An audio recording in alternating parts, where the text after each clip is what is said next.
नमस्कार, आप सभी का स्वागत है मेरे YouTube चैनल एस्ट्रो वर्ल्ड में। जैसा कि मैंने आपको पिछले वीडियो में बताया है कि इस समय पितृपक्ष चल रहा है। पितृपक्ष का आज की ये तिथि जो आज की 20/9/2025 है, वो चतुर्दशी श्राद्ध के रूप में हम पितरों को समर्पित करते हैं। माना जाता है कि आज के दिन पितरों का श्राद्ध करने पर हमारे पितरों को मोक्ष की प्राप्ति होगी।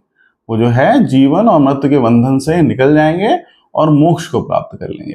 जैसे कि प्रत्येक दिन मैं बताता हूं कि इसकी विधि बहुत सरल है। प्रातःकाल उठें, स्नान करें और स्नान करते समय संकल्प लें कि आज का दिन मैंने पितरों को समर्पित कर रहा हूं। आप जहां पे भी हैं प्रसन्न रहें, खुश रहें और हम पे कृपा बनाए रखें। उसके उपरांत लोटे में जल लें, उसमें कुछ काले तिल डालें, कुछ डालें और दक्षिण दिशा की ओर, मैं बार बार दक्षिण दिशा इसलिए कहता हूं कि दक्षिण दिशा हमारी पितरों की दिशा मानी गई है। वहां 3 बार जल का तर्पण करें। तर्पण करते समय एक विशेष मंत्र ओम पितृभया स्वधा नमः, ओम पितृभया स्वधा नमः का जाप करें।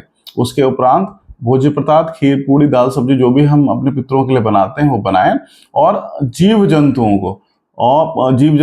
को दोने जो आते हैं आपके पत्तों के बने हुए होते हैं या पीपल के पत्ते पे रख के जीव जंतु और गाय और कुत्तों को दे। माना जाता है अगर उन्होंने प्राप्त कर लिया तो हमारे पितरों ने प्राप्त कर लिया। उसके उपरांत अंत में दीपक अवश्य जलाएं। दीपक जलाने के उपरांत प्रार्थना अवश्य करें कि हे पितर आप जहां भी हो प्रसन्न रहें, स्वस्थ रहें और हम पे कृपा बनाए रखें। अगर हो सके तो गरीब ब्राह्मण या गरीब व्यक्ति जो आपको लग रहा है जरूरतमंद है, उसकी कुछ ना कुछ सहायता अवश्य करें, धन से या किसी अन्य चीजों से। तो इससे करने से हमारे पितर हमारे प्रसन्न रहते हैं, हम पे उन्हें मोक्ष प्राप्त होता है आज के दिन में और हम पे कृपा बरसती रहती है। जैसा कि मैं प्रत्येक दिन लगने वाले शुभ मुहूर्त के बारे में बताता हूं, तो आज दिनांक 20/9/2025 को सर्वप्रथम लगने वाला जो हमारा अभिजित मुहूर्त है, उसका जो समय निकल के आया है 11:56 से लेके 12:44 तक है। 11:56 दोपहर से लेके 12:44 तक है। तो इस समय अगर कोई भी पुराना कार्य या कोई नया कार्य जिसमें आप सफलता चाहते हैं तो इसे अवश्य करें, उसमें सफल होने के चांसेस बहुत ज्यादा बढ़ जाते हैं। उसके उपरांत जो हमारा अमृत काल है, अमृत काल का जो समय निकला है वो आज सुबह का था, 2:04 से लेके जो है और आपका 4:46 तक। ये हमारा आराधना का समय होता है, जहां पे हमने इष्ट को याद करते हैं, अपने आराध्य को याद करते हैं। हमारी बात उन तक जल्दी पहुंच जाती है। ऐसा माना जाता है कि उनकी कृपा हम पे अवश्य बरसती है अगर हम इस समय उनका ध्यान या नाम जप करते हैं। उसके उपरांत जो हमारा विजय मुहूर्त है, विजय मुहूर्त का समय जो आपका निकल के आया है वो यही है, 2:22 से लेके 3:11 तक। 2:22 से लेके 3:11 तक कोई भी का पुराना कार्य जिसमें आप सफलता चाहते हैं तो उसको इस समय करने पे उसमें सफल होने के चांसेस बहुत ज्यादा बढ़ जाते हैं।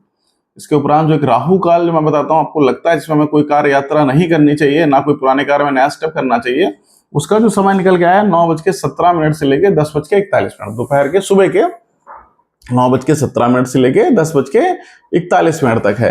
तो कोशिश करें इस समय यात्रा न करें और कोई नया कार्य न करें, कोई पुराने कार्य में नया स्टेप न करें। वैसे तो ये समय जो लोग नौकरी में हैं, जो व्यापार में, वो ऑफिस जाने का होता है। तो कोशिश करें कि अगर उड़द के दाल के 2 दाने मुंह में डाल के निकलें तो वो आज के लिए आपकी यात्रा शुभ और मंगलमय कराएगा। तो आज की जो सबसे अच्छी दिशा मानी गई है वो दक्षिण दिशा मानी गई है और घर से निकलें तो थोड़े 2 दाने उड़द के दाल के मुंह में डाल के अवश्य निकलें। यात्रा सफल होगी, कार्य अवश्य सफल होगा। जैसा कि मैं हमेशा आपसे निवेदन करता हूं, मेरा चैनल सब्सक्राइब करें, बेल आइकन प्रेस करें ताकि मेरे द्वारा बनाई गई वीडियो आपको नोटिफिकेशन में प्राप्त हो सके। मेरा यह चैनल अपने दोस्तों, इष्ट मित्रों, परिवारजनों में शेयर करें ताकि मेरे द्वारा बताई गई जानकारी उन तक भी प्राप्त हो सके।